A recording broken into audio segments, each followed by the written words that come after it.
Salam qardaş, insan tanıyıram, namaz, oruc, Quran oxuyandı, gecə-gündüz ölünü söyür. Bu dində və Quranda varmı? Sual veriblər. Aleykum salam. Bir insan əgər namaz qılır, oruc tutur, Quran oxuyur, ölünü söyürsə fərqi yoxdur, ölünü dirini söydü.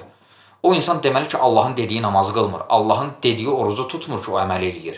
Əgər o Allahın dediyi namazı qılsa, Allahın dediyi orucu tutsa, o söyüş söyməz. Çünki başa düşər ki, söyüş əxlaqsızlıqdır, çirkin əməldir, mundar əməldir söyüş söymək.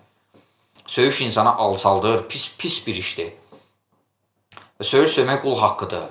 Yəni, deməli ki, o insan Allahın dediyi namazı qılmır. Bax, Quran-ı Kərimdə uca Allah Ənkəbut surəsində buyurur ki, həqiqətən namaz insanı çirkin, mundar, fuhuş əməllərdən neyniyər? Çəkindirər, uzaqlaşdırar.